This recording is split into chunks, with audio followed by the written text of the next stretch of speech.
My name is Bianca, and I am 24 years old.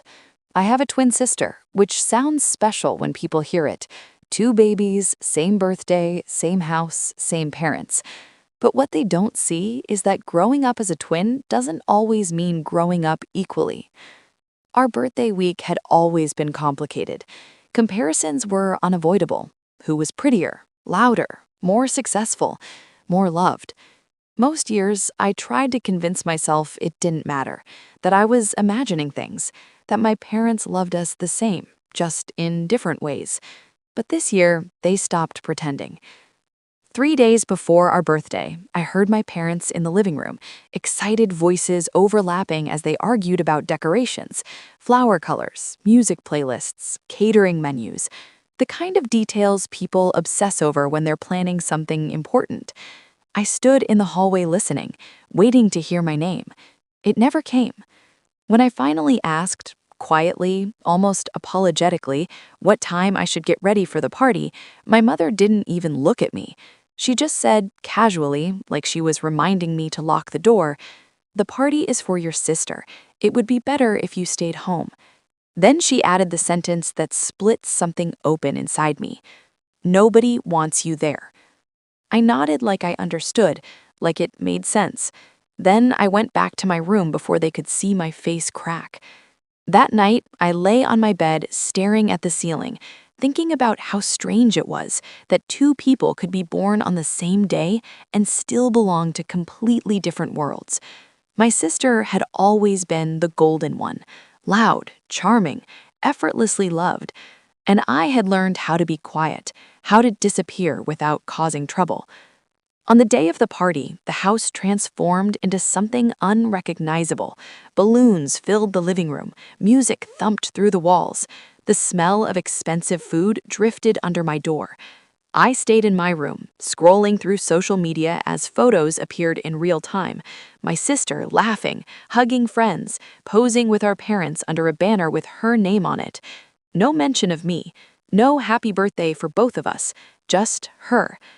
I told myself it was only one night, that I could survive a few hours of being invisible, but loneliness has a way of getting louder the longer you ignore it. As the evening went on, my chest started to feel tight. At first, I thought it was anxiety. Then my throat began to itch, my skin burned, breathing felt heavy, like my lungs were working against me. I realized I was having an allergic reaction. I went to the kitchen to look for my medication. It wasn't there. My hands started shaking, my vision blurred. The music from the party sounded distant, unreal.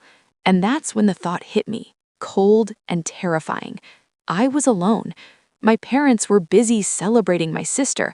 My sister was surrounded by friends, and I was struggling to breathe in the same house, completely unseen. I called 911 with trembling fingers. When the operator answered and told me help was on the way, I felt relief, mixed with humiliation.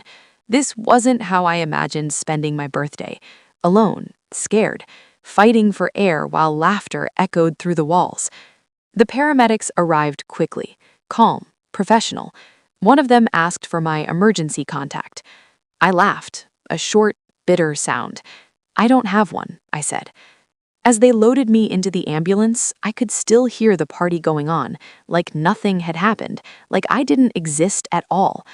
Then, as the doors closed and silence finally filled the space, one of the paramedics spoke carefully. "Ma'am, your sister is the one who called this in." I stared at him, convinced I'd misheard. He explained that an hour earlier, my twin had called, saying I was sick, alone, and being ignored during her birthday party. She said her parents wouldn't listen, that she was scared for me. At the hospital, everything unraveled. My parents arrived hours later, annoyed more than worried, asking why the party had been interrupted. Then my sister showed up, eyes red, face pale. She broke down when she saw me. She admitted everything. She had begged them to let me come. She hated how they treated me. When she noticed I wasn't answering her texts, she panicked and made the call herself. When my parents tried to blame her, something in me snapped. I repeated their words out loud. "Stay home. Nobody wants you there." The hallway went silent. That night didn't magically fix my family, but it changed me because I finally understood something important. I wasn't unwanted, I was just ignored by people who failed me. And that truth set me free.